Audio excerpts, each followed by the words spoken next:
is going on, everybody?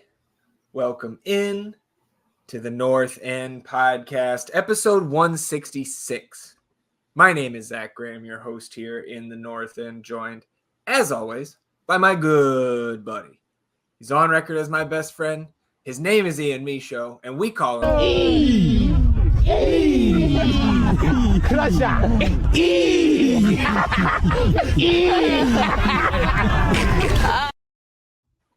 He's sitting here Thursday afternoon, Austin, Texas, coming off a round of 32 defeat at the hands of LAFC. So obviously coming down off the high we were on for over a week after the group stage. We'll break down that game, but first of all, as we always begin, how are you feeling, my friend? A little tired. That was a late kick for us here in Central Time. But I don't know if I've ever been more excited to talk about a loss than I am right now. I think there's a lot to take away from this game. Most of them, I think, are positive. So, I'm ready to get into that and looking forward to the future and what this team is going to look like and everything once we get this ball completely rolling. So, I'm in good spirits despite being a little sleepy. Yeah. All right. Well, I join you on the sleepy train here.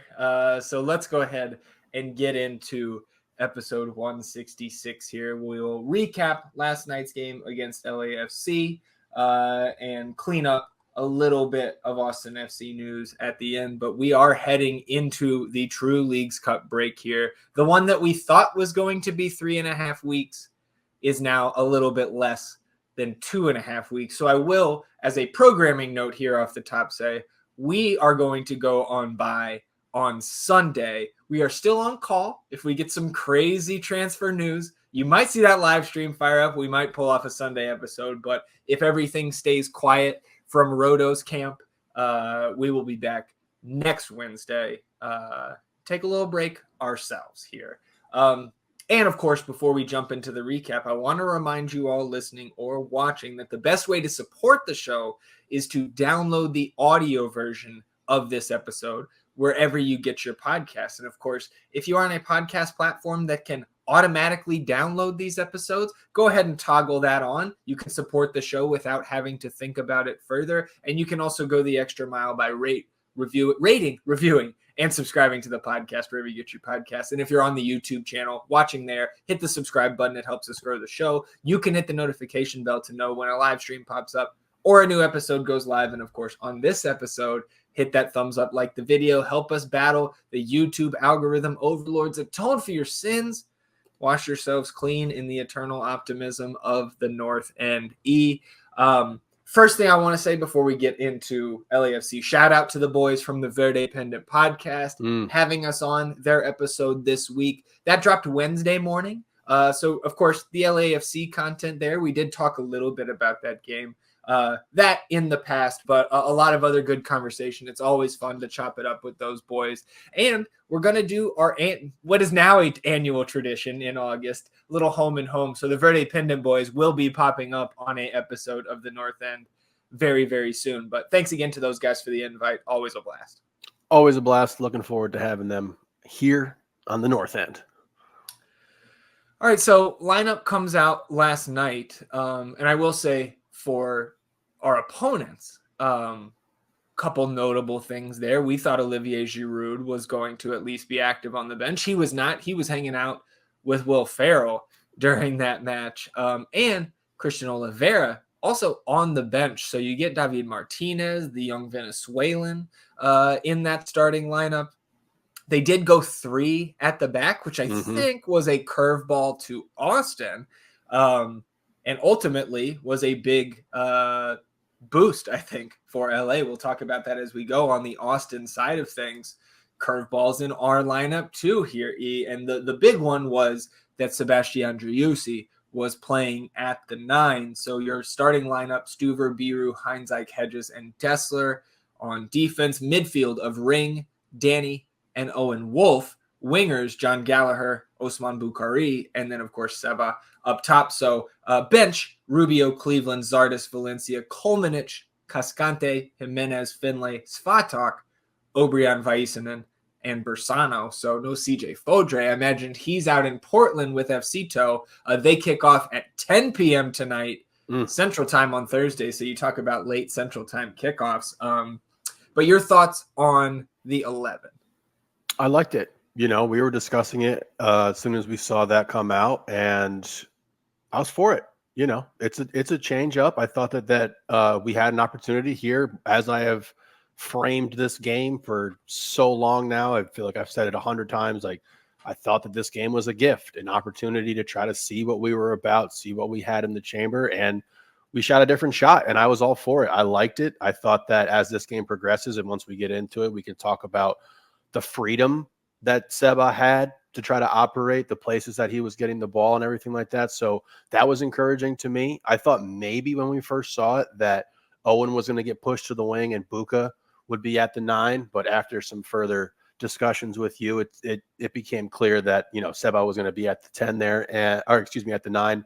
And like in that a true false 9 kind of position for him, which, this has been what we have or expected initially with Seba. Like, this was the false 9 spot where he could really be in and like thrive in. So I was excited for it.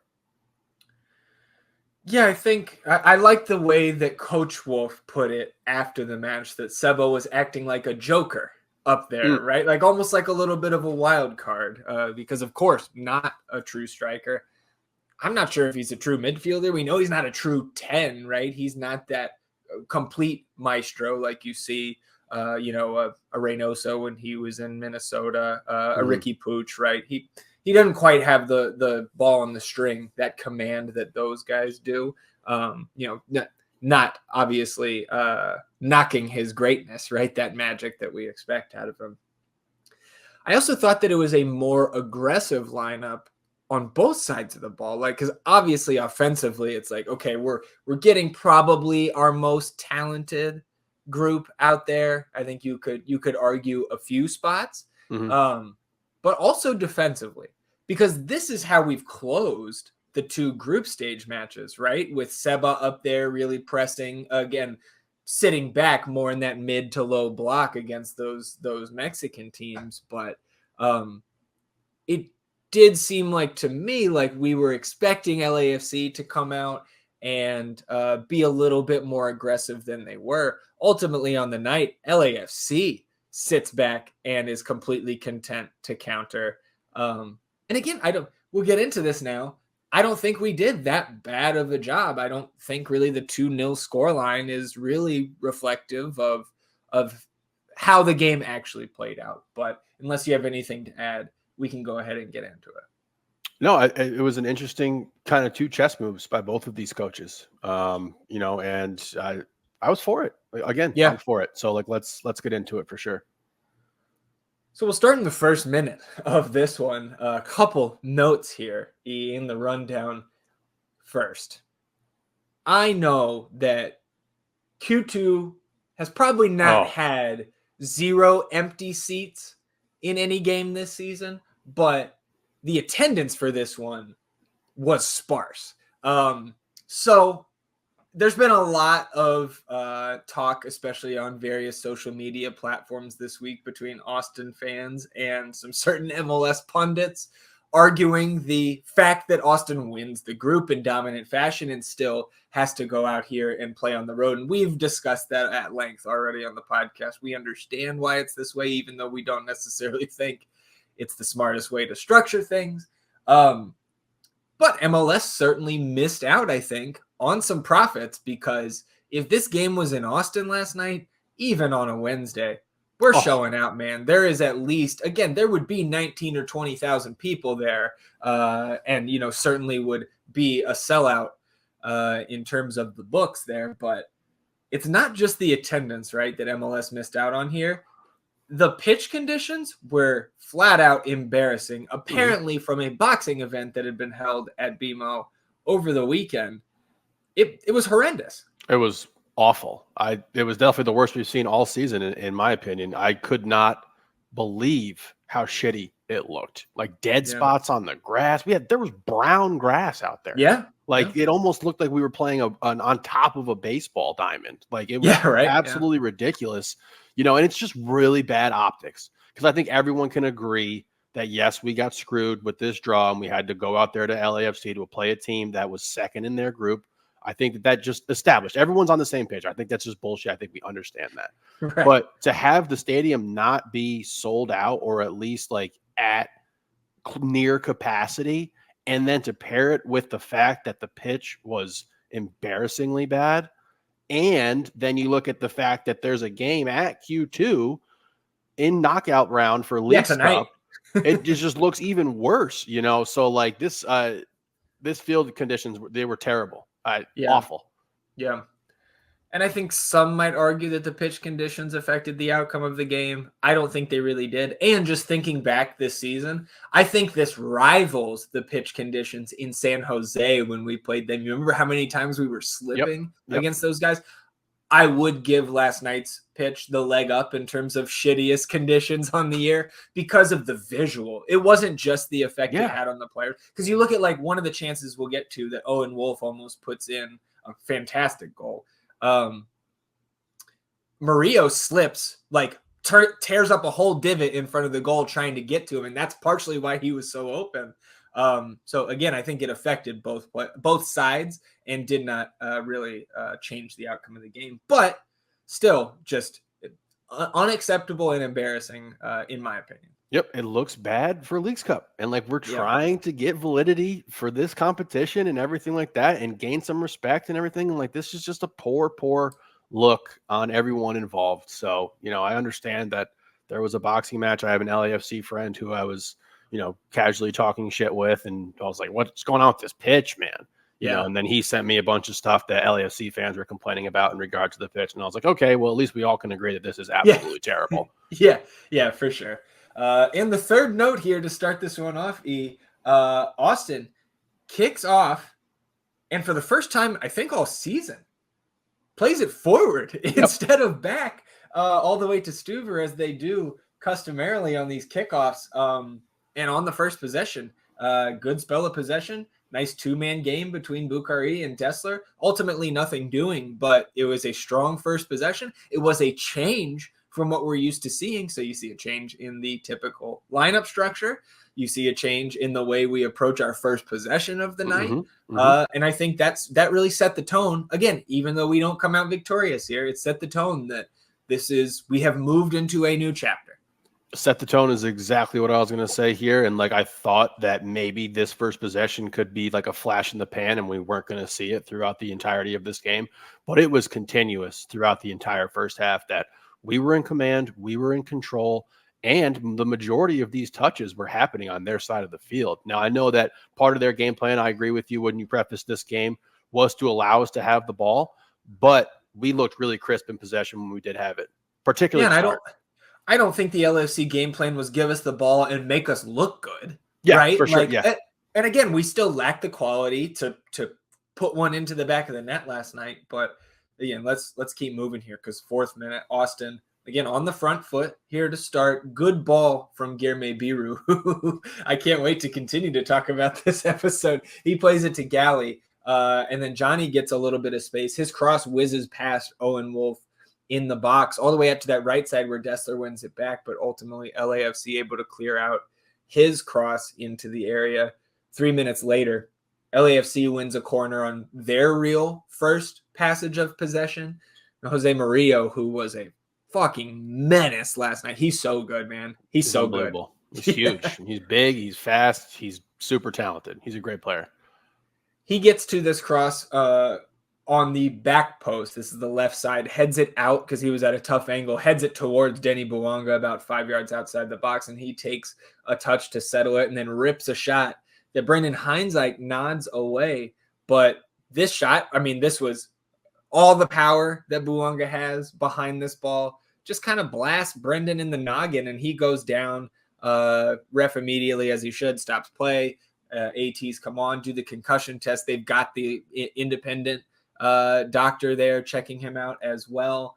And Brendan ends up staying on, which I think can be a conversation for some of the plays that come after this. But also during this break, you see Josh Wolff looking like he is absolutely in love with Mikkel Dessler.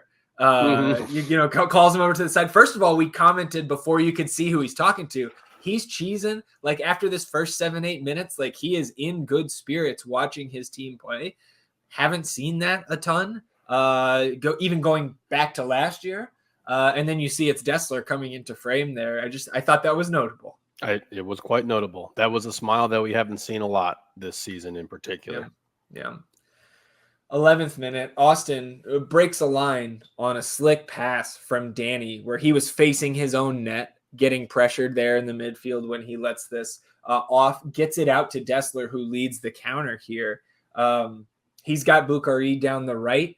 He and Dessler 1-2, and Dessler ends up lobbing a shot from just outside the penalty area that is scooped up easily by Lloris and off this goal kick.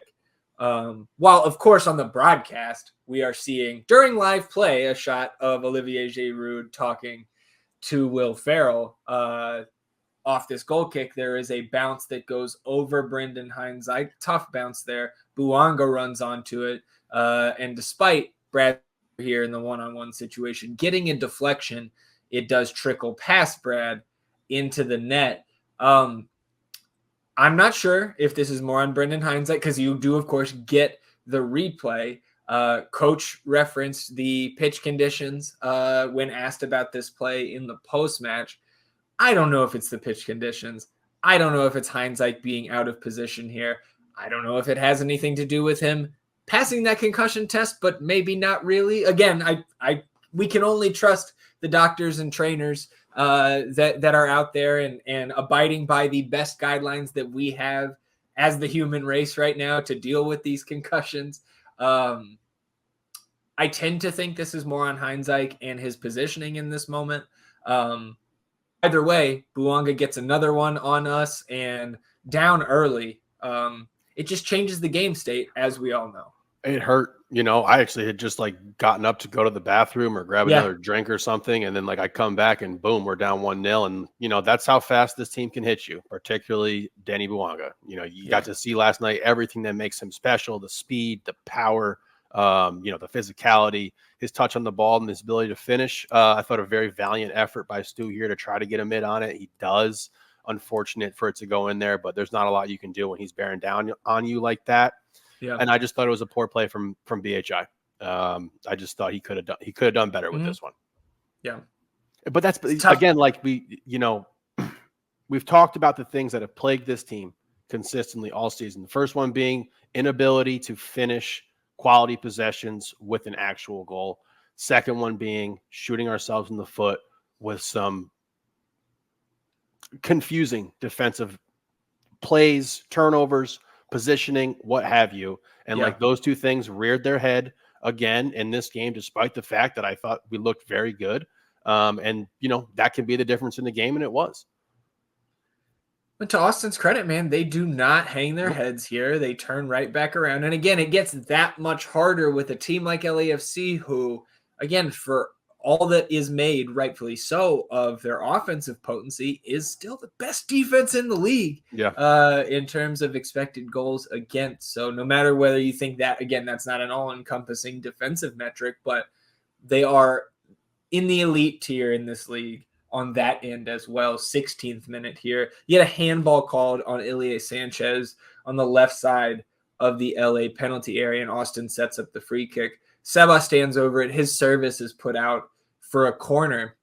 That corner is taken short and, in my opinion, executed quite well. We swing it short all the way to the top. Brendan Hindsight then puts it back into that left side where it came from, where Danny pulls it down. Wide open there, gets to the end line, tries to pick out a teammate in the 6-yard box, and that pass is rebuked by an LAFC defender, but it comes right to the feet of Alex Ring, and he tries a shot, sends it into the 10th row. And after that shot, they do show Danny Bouanga in 6 League Cup games, 14 goal contributions, and LAFC has 19 goals total in their Leagues Cup history. So, again, we are witnessing greatness here with Danny Bouanga. Yep, you got to give him all the credit in the world. Man, it was such a beautiful build-up here, and I really thought that we were going to be able to get a goal out of this. But again, like I said just moments ago, 0.1, we are incapable of finishing goals. And, when we need him most, Alex with just, he's been great, but this is the Alex attempt that you have to live with. Yeah. Part of the package. Yep.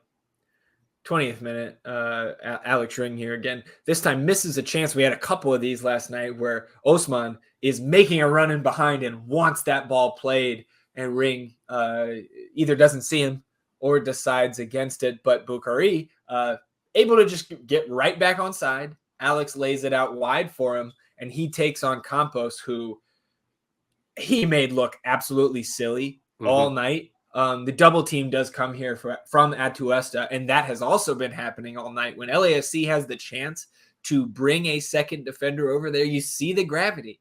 And multiple times, Osman got away, man. the way he lays that ball out so far and then just beats his defender. Again, Coach Wolff gave us the preview of that in a midweek press conference where he was saying he goes from a dead stop to around his defender in 10 yards. He found Seba at the top of the box after this double team came, and Seba has a crack that goes right over the bar. I thought this was a good shot, and it was some good chemistry you could see starting to brew between those two guys. This is the exact type of attempt that I said was going to be coming once these two had enough time to be out there, because immediately that second defender comes to Buka, not really bothered by it. You get an open space to 10 there in the middle, and a good attempt. And again, just got to be able to finish. 24th minute, Austin again controlling possession here, finding ways to create against this stout LA defense. Bukhari again, some great individual play, putting that ball way out there and going to get it, picking this one up on the inline, cuts it back to Alex Ring, and Alex Ring crosses towards that back post on the left, but nobody there. And I think should be John Gallagher. And I think, again, hindsight is 2020. Both of us thought that John Gallagher, we preferred him to get the start over Hader Obrian. I think now, again, looking back on it, in a game where we're going to have more of the ball like this and be able to create all of these chances, maybe I'm just living in the recency bias of the group stage. But that Obrian goal that opened the scoring against Monterrey is like almost this exact play. And I don't think that Johnny had a good showing in the penalty area last night. And so I would like to, again, game dependent, because if we're going to be more defensive, I get that we talked about Johnny being out there with Biru, and that does come into play in this game as well. But just something that I was mulling over is like, this is one of these spots on the field now where we've got a real decision between John and Hader. Yeah, I mean, Johnny was hot. He played a great game in his last game. He was the man of the match, and I thought that we were going to ride it. But this is a good problem for us to have now, where we can actually have this decision to be made between these two guys. I thought when you looked at either side of the pitch, when we had Dessler paired with Buka and we had Biru paired with Johnny was the weakest link out of those four players. The other guys just have a much more decisive, confident ability to work off one another with this nice little quick pass, and then I'm going to relocate. Johnny has to take a little more time to think about things, and I don't know if that's just him getting more acclimated back into this winger position or not, but I like the idea of being able to have Obrian in that situation where we can just get it out and kind of go. This far post, back post has been plaguing Johnny on both sides of the ball this entire season. 30th minute, some really good hold-up play by Bukhari here, out-muscling Aaron Long right at the midfield stripe. And then that starts the break. Alex Ring combines with Mikhail Dessler. His cross in towards Osman, who had made that run all the way into the 6. That gets cleared out for a throw by Murillo. But again, this is just another, and especially on the rewatch this morning, very encouraging offensive combination. Austin wins a corner off of that throw from an Owen Wolff cross, and then off that corner, Heinz Ike completely whiffs a volley attempt. Not dispelling any thoughts in the back of my mind about his hit to the head earlier. But yeah, again, we are just living in the LAFC final third, and not the theme that has carried over, at least from the beginning of the season to this match, is not being able to finish that final action. And it is a disappointing reversal from what we saw in the group stage, where less chances, but being extremely efficient with them. And right, that level of efficiency is not sustainable over the long term. But you would like to think that last night, when we generate so much more than we're used to, that we would be able to get on to the end of one, and we just weren't. Totally agree. And like, let's just be frank about this. This LAFC team, this iteration of it is better than both of those Mexican teams that we played right now. Right now. I mean, we talked about it on the Verde Pendant episode. Those guys are 4 games into their season. This LAFC team is now, I don't know how many games we're at. They've won like 16 of their last 18. Yes. So like they are well-oiled at this point. They know how to play with one another. This is a better team than both of those Liga MX teams. So like going up against them and having this showing what you're talking about right here, being in their third, being in their face, having these chances is really encouraging. And like we still need to have, I talked about it earlier where I said I was shocked at how fast it looked like some of these guys were being integrated into this, and we still need to give it a little more time. I think guys need to adjust, like you brought up earlier, where like Alex is a bit indecisive about playing Buka behind the line. It's going to be an adjustment period to understand, to fully grasp how fast he actually is. And like, even if he's 2 steps behind a defender, you can go ahead and put it out into space and he's going to go get it. And like when Wolff made that first comment about Buka, you know, I thought like, you know, my cap detector is going off a little bit. Like, you know, he might be lying here because like it's a new guy, you're bringing him in, but like he pushes that ball out in front and he goes from a dead standstill and he's by you. And like, it's like almost nothing I've ever seen before. So we have to give these guys a little time to acclimate. But for BHI here, this is not what we need, brother. Yeah. Just bring it down, man. That's your off. That's your off foot. You're trying to volley it off a hard spin, different kind of like weird rotation on that ball. Got to bring it down. Yeah. Lob it back into the scrum there. I don't know. Yeah. 32nd minute. Fortunate bounce in the midfield, finds the ball at the feet of Alex Ring. He puts Dessler out into space on the right side, and Dessler's cross towards that left post, headed back towards the face of goal by Guilherme Biru. Owen Wolff side foots it out of the air towards the corner of the net, and Hugo Lloris, credit to him, man. This is a solid save at worst. Keeps it out. I thought that was flashback to old Hugo Lloris just on this play. It was a good save. I mentioned earlier, this is where Murillo also slips on the loose sod there in front of the net. And I also mentioned Guilherme Biru's name here, so I know we want to talk about him. Credit to Owen for the chance there, very close to a fantastic goal. Again, still here in the 32nd minute, feeling 100% like we're going to get one. Absolutely. You know, and like I know they scored 2 goals, but this is the play of the game for their team. Like this was the play of the game, you know, and it would have, if we're at 1-1 here with that amount of time left, and I understand the opponent and everything, but just given the game script and the feel and how we looked, you had to be feeling confident about it. And I still was confident even after this save. Like you said, it felt to me like it was eventually coming because of the cumulative pressure that we were able to apply. But yeah, let's talk about our boy Biru. Yeah, let's do it. So Guilherme last night, I think if I had to set the over-under for Biru, and again, Biru played 86 minutes. If started at left back, if I had to set the over-under at time spent at left back, I think it's less than a minute.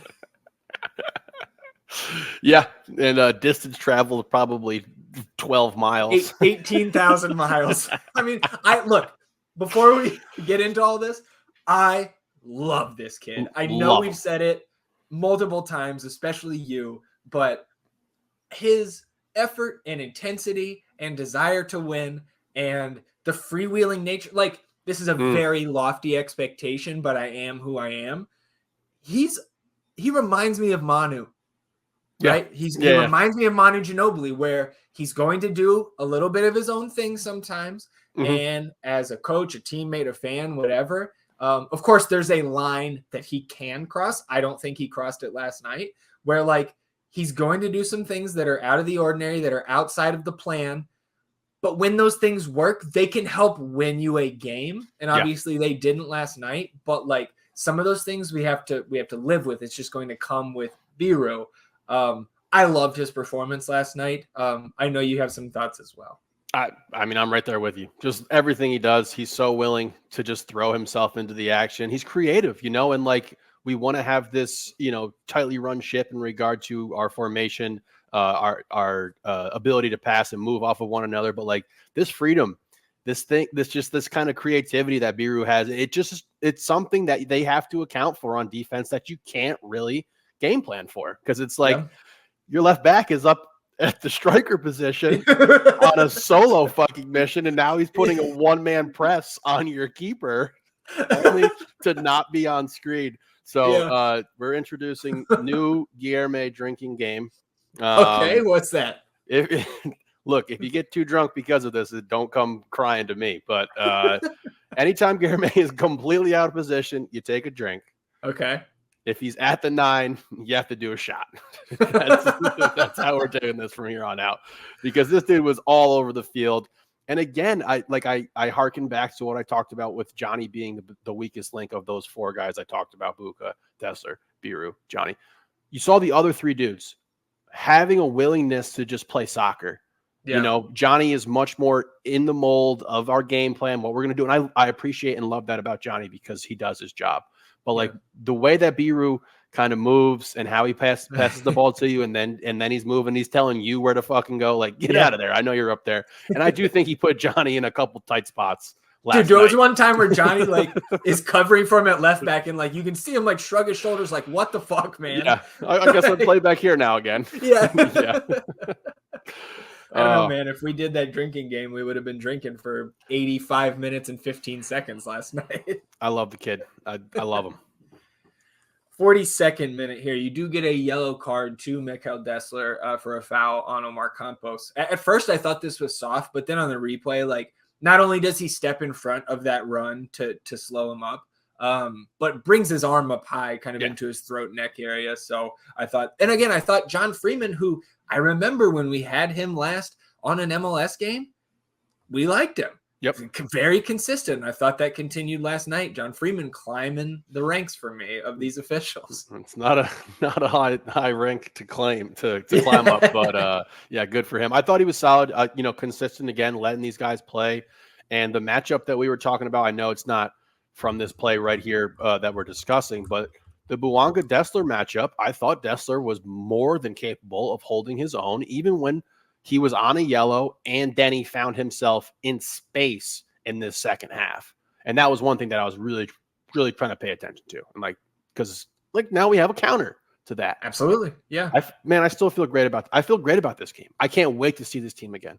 Yep. I'm like this, circle this one, because I cannot wait to see this LAFC team again and see what this comes down to, because I thought last night we showed a lot of character paired with a lot of really quality play. Yeah. And usually we just have the character.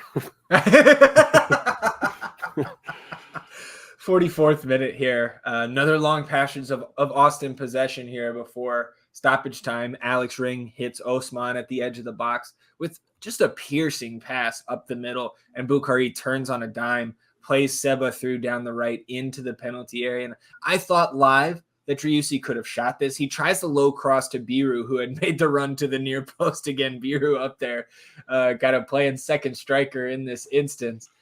Gallagher also with space on that back post.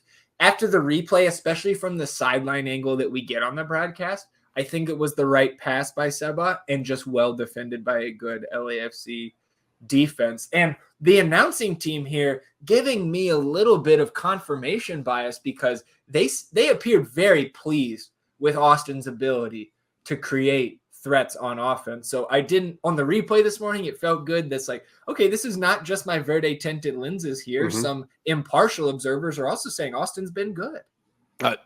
Because we had been. I mean, if your eyes were open for that game, we had been good, Yeah. I would have liked 10 to take this shot.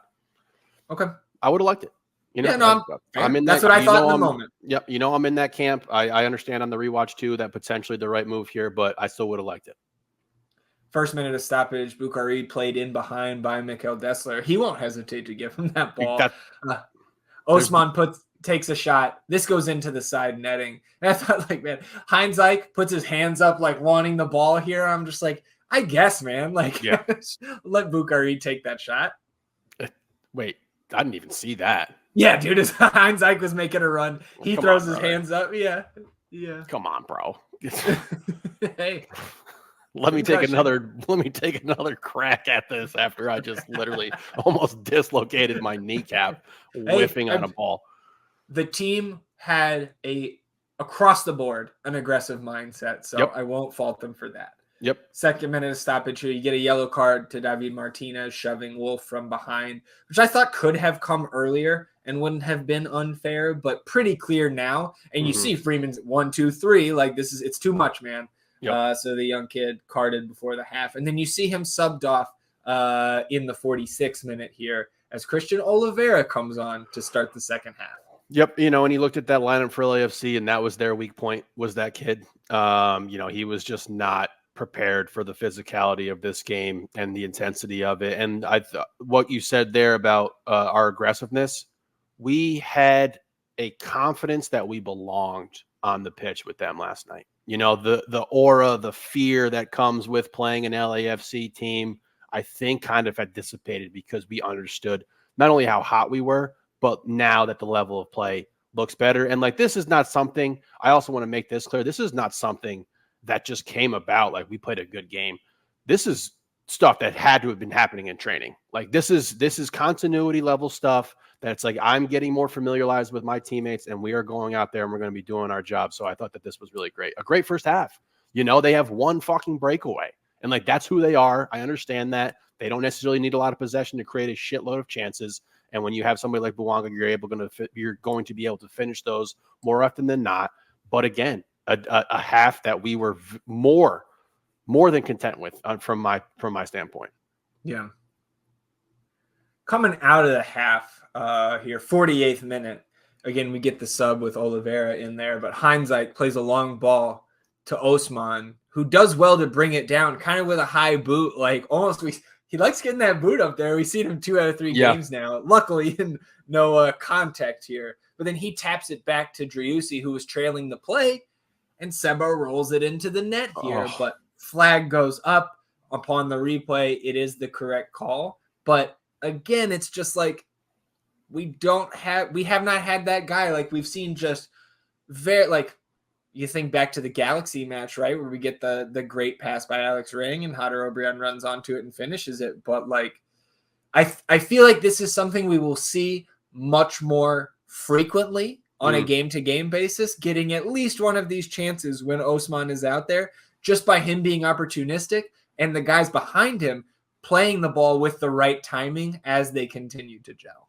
And honestly, we got to see more of this, in my opinion. Go let this dude run onto it. You don't have to be afraid that you're going to overthrow this guy.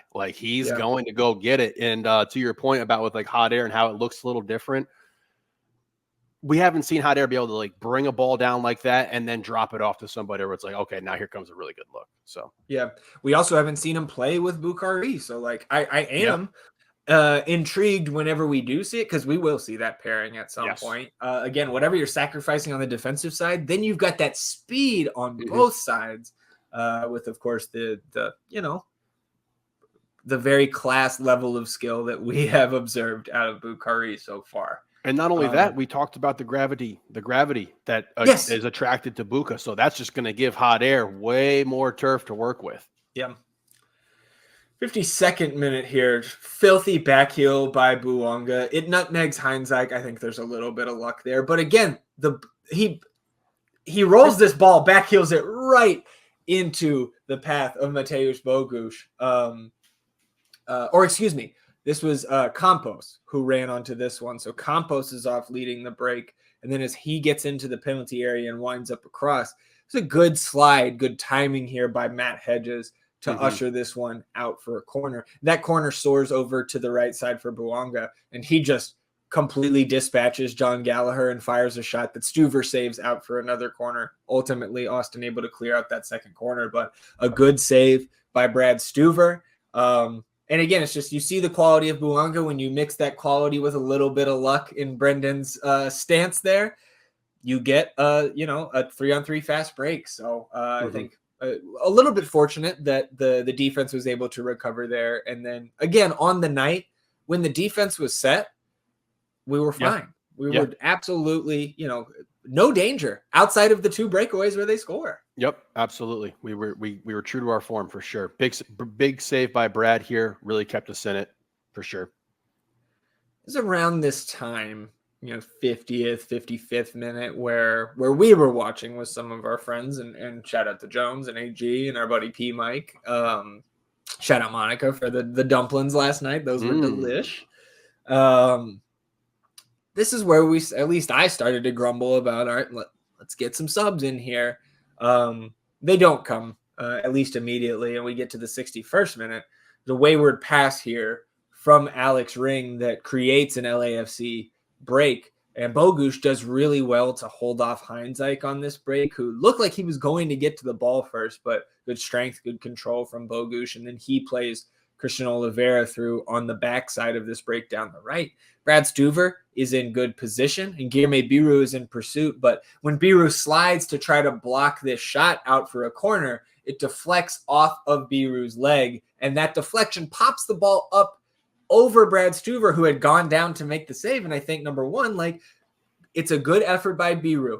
We have been great at blocking shots all year. That is what he's trained to do, and he's been pretty good at it this year.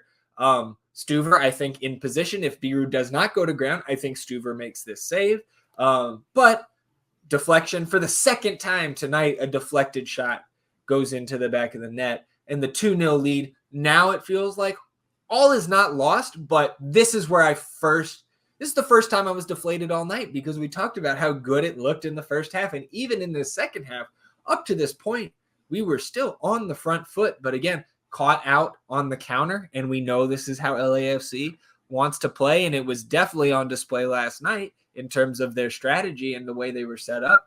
And man, credit to them. Again, they took advantage of the few chances they created. Yep, this is what they do. They get you in space. They allow their highly skilled players to roll the dice, and I'm with you there. I do think Brad saves this ball if it isn't deflected, but I can't hold Guilherme responsible for this. He's trying to do his job, and that can be a 50-50 split. You slide, make a good timing, and you're giving up a corner kick. You don't put Brad in any sort of position, or it can go this way. I do think we need to have a discussion about these center backs. Sure. And what is going on with this rotation, and the fact that it has to be intentional for some sort of reason. Think so. Yeah. I mean, again, I don't know. It could be, or we've talked about it from multiple angles already, right? Where it's like, are we playing Hedges to showcase him for a trade? Are we not playing Julio because we're trying to sell him? We don't want him to get hurt. Same thing for Leo, who hasn't seen the field in a while. And then against Monterrey, Hedges gets a half, Julio gets a half.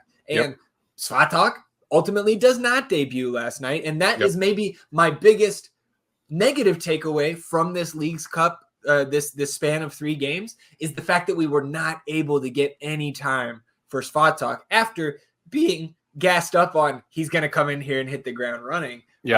Again, there are many more positives than negatives from this Leagues Cup experience here in 2024. But that's the biggest question mark headed into this next 5.5 days we have here, essentially 6 days until the window closes, is we all think a center back's going out. And Coach Wolff did tease maybe 1 or 2 more players coming in. There has to be corresponding outbound moves. Again, that's what we're on call for. If we get a big transfer move, we'll be here on Sunday. Facts. Yeah, I don't know what to make of it anymore, because it's not. I think we're talking ourselves in circles. They have done enough, at least for me, to camouflage whatever they're trying to do. I have no idea. I mean, I remember firmly being like, Julio, no. But now I am of the mindset that he very much could be on the move. Yeah. Well, we'll see. The subs do come here, 69th minute. You get Zardes and Obrian in for Wolff and Bukhari. So Obi goes to the wing, Zardes up top, Seba sliding back into his typical position alongside Alex Ring. And really not a lot of notes here the rest of the way. Because after that second goal, again, it was just so much more comfortable for LAFC to sit back. They can take a mistake now and still have that lead, right? 75th minute, you get a change. This is another thing too, right? You take off Campos and Ilie, but you get to bring in Segura and Hollingshead. Yeah. Right? So it's, again, you see the depth of this LAFC side. Good thing Campos got out of there, because he was getting absolutely fucking abused, and I was starting to feel bad for the guy. 80. I mean, left backs around the league. I think you got to be on notice now when you play Austin. Y'all are on watch now for sure. 80th minute, you get Rubio in for Dessler, and you see him mouthing to Giassi. Giassi, you're at left wing, which, again, I will kind of want to talk about that more in one of Coach Wolff's responses here in the press conference. Again, that's not ideal to have Giassi out there on the left wing, especially when we feel like we've fixed, fixed maybe being a strong term, but we're just so much better on the wing right now. But now all of a sudden we've got G out there. And then to me, the white flag is in the 86th minute. When you bring in the Punisher, you bring in John Kolmanich, and Danny and Biru go out. And not to knock JoJo or Johnny, right? Yeah. Like, those guys were fine in their limited time. I don't feel, but like, just at that point, it's like, okay, we're down 2. There's less than 10 minutes here. We're not going to get a ton of stoppage. It was a good run. Yep. And then you get Dwayne Yes and Kamara come in as the victory cigars for Buanga and Atuesta. 3 minutes of stoppage, nothing doing. Final whistle blows 2-0. So again, it did over the last 15 minutes or so, it did peter out for me in terms of the enthusiasm, but that doesn't erase from my memory what happened until that point. Absolutely. And like, you bring in JoJo, you bring in Zani, 2 guys who are just not offensive players. But again, like, we're going to go through the stats here. What was it? 20 shots. Like, we were on the front foot. If you watched this game for 90 minutes, you knew and you saw what this team brought and how different it looked, particularly on the road. This is one of the most difficult places to play in the entire league. I know it wasn't rocking like it's usually rocking, but this is an actual fortress. You go to BMO, you're not getting points. Like, that's how it goes when you go up there. So like, you saw the difference between this team and how stark that contrast was between. Pick a fucking random ass road game that we have been. Like, go just pick whichever one you want. This looked way better. So I think for Leagues Cup to wrap this up as a whole, put a little bow on it and move on from it, absolutely incredible showing. So proud of this team for what they did in the group stage. You have this really terrible draw that is not your fault, but you go up there and you still handled your business from the standpoint of playing high quality soccer. And I am of the mindset that it is only going to get better as these dudes get more time to gel, get more time to get familiar with one another. And we still got Svatak coming. And like you said, there's potential for more players to be coming in tow. So like, congrats to the dudes. This was a house money game. I cannot be upset about losing house money when it was on the table. It was a free gift that we had. And I'm super proud of these guys. And I thought that the play speaks for itself. Like, I understand we walk out of there with a 2-0 loss, but like, the team that was generating more chances, the team that was actually on the front foot, creating high pressure, were the boys in verde and black. Yeah, it was 66% possession for Austin on the night. And again, some of that I think was by design for LAFC, and then some of it is the early goal, and they're able to sit back even more and be completely content letting us have the ball. But 20 shots to 9 in favor of Austin, 4 shots on target to 3 for Austin. No big chances created for Austin. I think that Owen Wolff shot could have been qualified or could have qualified, but like, either way, missed it. So we wouldn't have converted any that we created. 7 corners to 3 though in favor of Austin. 10 of Austin's 20 shots came from inside the box. And then your Opta XG 1.02 for LAFC, 0.86 for Austin. And like, that to me, again, it's an accumulation of a lot of shots for Austin that were not high probability, right? 10 of those shots inside the box. That means half of them also outside the box. So like, we got a little bit of a taste of our own medicine there, because this is somewhat how we've tried to play on the road. But there's 77.1% field tilt for Austin. Again, that is the number, the percentage of total passes in the game spent in the opposing team's final third. So it wasn't just, right, like when you get that true horseshoe of sadness, right, where we are just not generating anything. We can't make any inroads. We're back passing. We're hanging out near the midline. We see a lot of passes all the way back to, you get a lot of Stuver touches there as well. That was not this. And again, comparing it to the rest, like, to your point about the other road games and the shots, 20 shots last night. Through the other 12 road games this season, 79 total shots. So we generated 20% of our shots on the road for the season last night. Versus right? And even including the home matches, 20 shots is the most shots we've had in a match this year. Yep. And versus one of the best defensive teams in the entire league. Again, well, and again, raw shots don't mean that it was a good performance, but you take the context of what we've watched this team be up to this point, the shots themselves, and then the eye test with it. Again, it was positive. Yep, absolutely. Again, I feel great about this Leagues Cup. It was an awesome ride up until this point. We ran into a team that's better than us right now. That's just a fact. They're a better team than us right now. And we played them extremely tough. And they walked out of there with a 2-0 win. But, like, again, we got these 9 games left. This was our ability to test, to gauge. And now you got to take these lessons. And I mean, again, we can try to boil it down to different tactics and formations and everything, but it's still going to be those two things.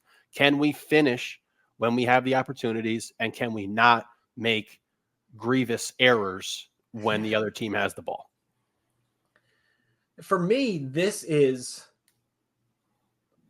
probably by far the best. It is certainly number one in my book for the best scoreless game of the year, which again is not great, but it says something, right? Mm-hmm. And it's most certainly not nothing when what we've seen since with what we've seen since these new guys debuted, right? Charlotte, we thought that looked good. You only get 1 point, right? You see the group stage. That exceeded everybody's expectations. And then last night, you don't exceed expectations with the result. But again, plenty of positives to take away. I am 100% with you where,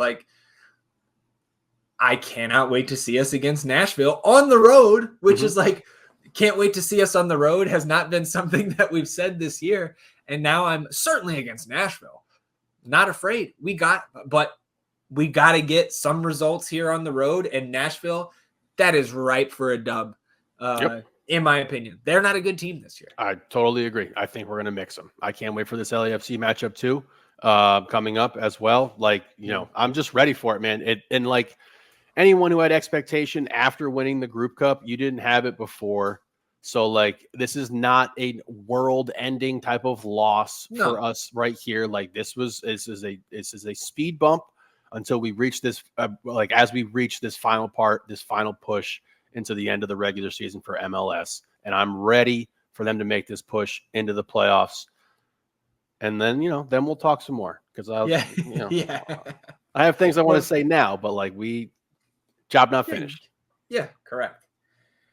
Couple quotes from Coach in the post-game presser. He said off the top, the guys played extremely well. I really loved the approach of our guys. Seba did a great job being, like I said earlier, a little bit of a joker as a 9. And we had a lot of numbers in the middle. They weren't going to come and get it from us, which we knew. And then it was just about how we could get in and around the box and break the last line and then get the edges and service from little areas. But, Lloris made a couple of really good saves that I think we smashed across the face of goal that he gets a hand to or stops.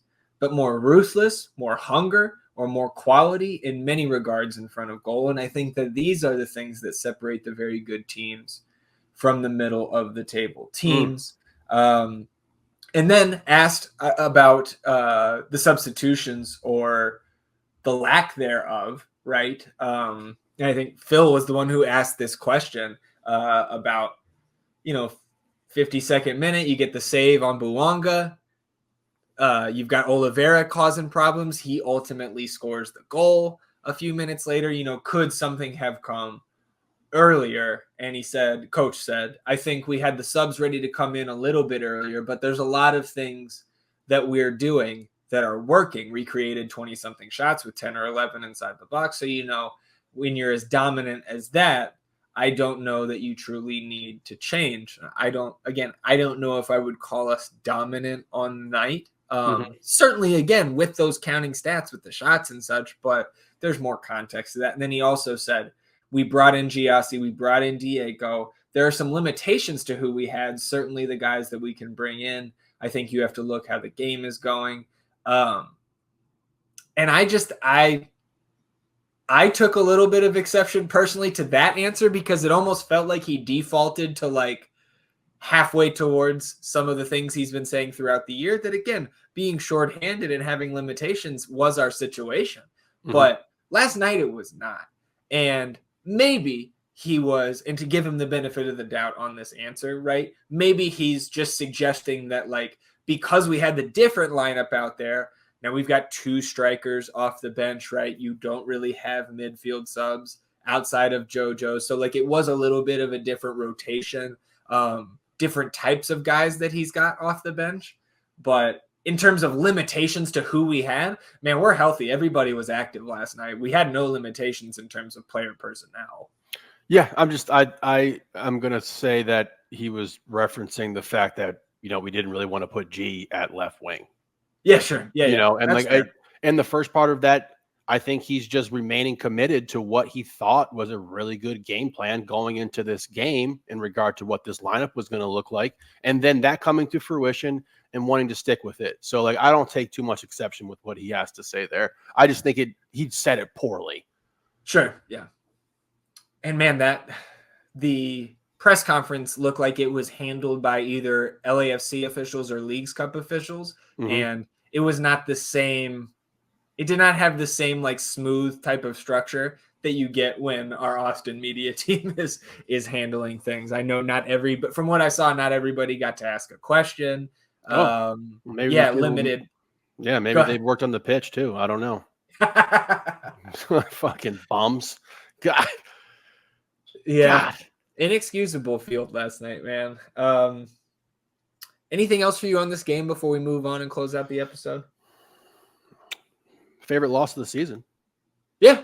Like I said, I mean, it's by far the best scoreless game we played, and certainly that first half was our best scoreless half that we've played all year. I'm ready for them again. That's it. Like I'm ready to see these guys again. And shit, man, I don't want to get too far ahead of myself, but ready to see them again. And if we saw them in the playoffs after this, I'd be ready for that too. Yeah, saddle up. Yeah. Well, hopefully, we do have 3 or 4, maybe even 5 games before we see them again. So we got to pick up some points between now and then, but facts. I am with you. Real quick, just checking in on our Leagues Cup bracket challenge, right? So the listeners who came in, filled out their brackets. We've got the scores here. We've got a 3-way tie coming out of the group stage. Ooh. Jose B, Jorge G, and then Leagues Cup 4CX COG, which I have been informed is our good buddy Tex Conson Craig. So we've got a 3-way tie up top in M. Rodriguez and Leagues Cup FBJ 751. These sound like stormtroopers. These are Elon Musk kid names.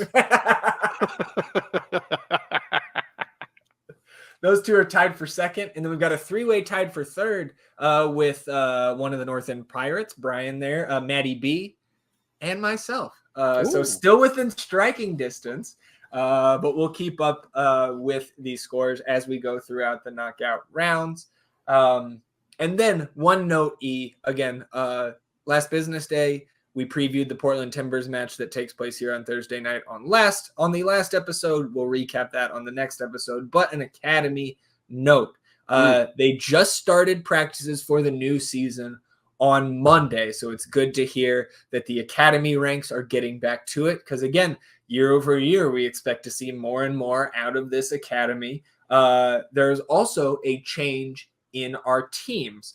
We still have U13 through U16, but we this year do not have a U17, but we do have a U18 for the first time.